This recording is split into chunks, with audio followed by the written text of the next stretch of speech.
Lorsque l'on vient ici, tout fonctionne, tout est là, tout vous attend. Comment ça se prépare, ça, à votre avis, l'ouverture d'une station? Eh bien, Laurent Guillaume, le spécialiste de la montagne de France 3, va nous donner toutes les ficelles. Oui, alors vous savez qu'ici, on est dans une vallée qui concentre les plus grandes stations du monde. Non seulement les trois vallées, mais pas seulement. Elles se touchent toutes Ouais. d'un bout à l'autre de la Tarentaise. Et toute cette industrie florissante, car c'est une industrie et elle est florissante, tient à un seul truc. C'est ça, vous allez me dire, c'est de la neige. Eh ben non, ça c'est une pépite d'or blanc. Alors forcément, en début de saison, comme ça peut arriver parfois, notamment cette année pour ceux qui s'en souviennent, eh ben quand la neige ne tombe pas naturellement du ciel, les stations développent beaucoup d'imagination et de professionnalisme pour arriver à ouvrir coûte que coûte leur domaine skiable. Exemple, à La Plagne, pas très loin d'ici, au-dessus de M en Tarentaise. Regardez.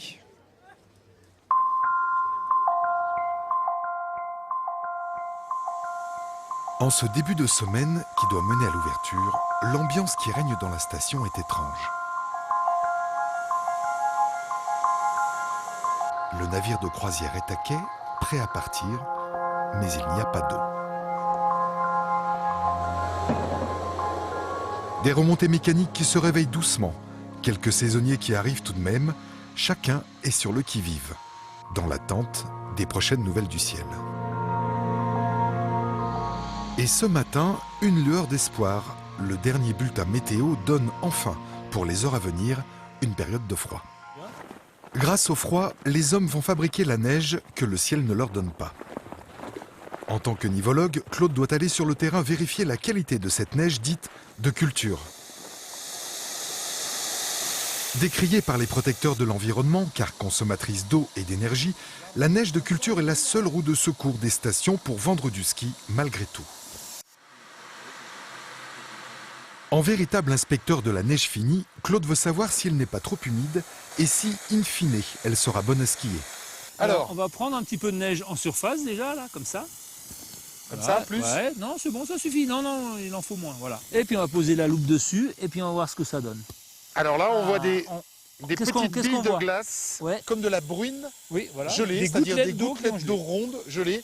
Rien à voir avec ce qu'on voit sur la plaque, Voilà. c'est-à-dire des cristaux.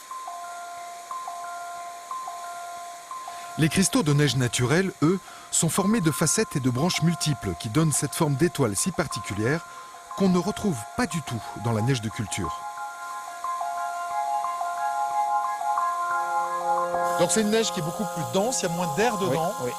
ce qui veut dire qu'elle tient mieux, elle résiste mieux à la fonte. Exactement, tu as tout résumé. D'où l'intérêt en fait d'en produire, même parfois quand il y a de la neige Naturelle. naturelle, Ou pour surtout assurer la en début de sous-couche. saison, Voilà. ouais, en début de saison, près des remontées mécaniques où les skieurs sont très abrasifs parce qu'ils freinent. Eh ben, c'est bien d'avoir ce type de neige en début de saison en sous-couche. Claude, ce qui sort de cette perche, c'est quoi? De l'eau? De l'eau et de l'air. Il n'y a pas de produits chimiques? Il n'y a pas de produits chimiques, rien du tout. Alors que la nuit tombe et que chacun va essayer de trouver le sommeil malgré tout, l'équipe des dameurs entre en jeu. Ils doivent étaler sans plus attendre les énormes tas de neige de culture, parfois hauts de plus de 5 mètres, et les relier entre eux pour essayer coûte que coûte de former des pistes. Le tout selon un schéma prioritaire de construction du domaine. Ah quand même, ça penche des...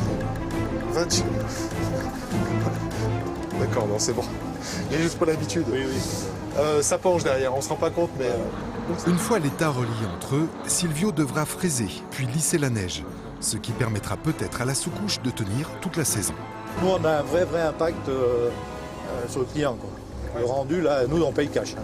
C'est mal fait. Oui. C'est-à-dire qu'un enneigement égal, en fonction du damage, tu rends une station skiable ou pas? Ah oui. Oui. Ah ouais. Ouais, là, je veux dire, franchement, si tu veux, là, c'est les hommes qui font la différence.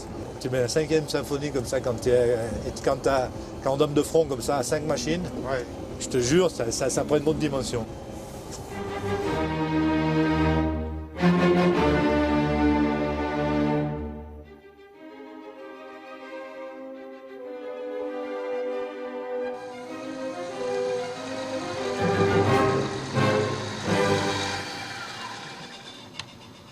Là, regarde. Quel pied. Mais c'est un métier de solitaire alors quand même? Non, pas du tout.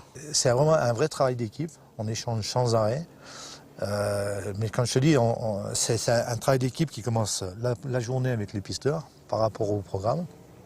Et qui se finit le soir avec les autres chauffeurs, les autres conducteurs. Bon, il y a encore du boulot? Ouais, parce que dans 2 jours, on ouvre. Hein. Alors on y retourne? Allez. Allez. La Plaine Corinne, bonjour. Eh bien, nous ouvrons ce week-end, donc nous ouvrons dès samedi avec peu de neige, mais une ouverture partielle des remontées mécaniques et des pistes.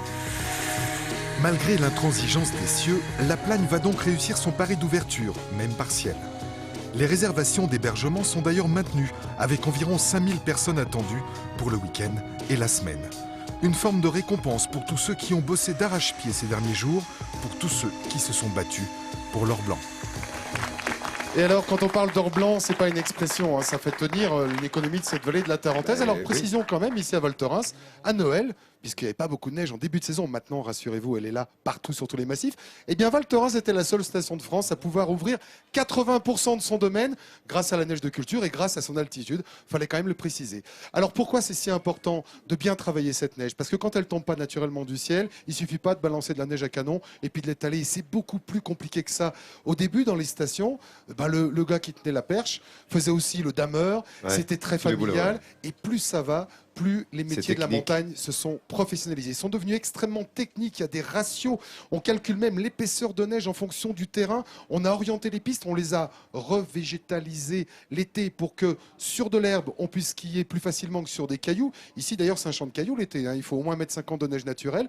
Mais justement, ces cailloux, on les a concassés. On a fait un travail extraordinaire pour qu'aujourd'hui, avec seulement 30 cm de neige, on puisse skier sur un domaine. Autrefois, il fallait 1 mètre. Ça aussi, c'est de l'industrie. Et puis, il faut bien reconnaître qu'il neige globalement de moins en moins quand même au fil des ans. Bien que nous soyons à 2300 mètres ici, ne serait-ce que pour la station, je vous le rappelle. Merci de toutes ces précisions, Laurent. Vous pouvez l'applaudir parce que il la connaît, sa montagne, il l'aime et vous explique évidemment tous les tenants et les aboutissants qui font que vous prenez autant de plaisir lorsque vous venez ici en station durant la période d'hiver.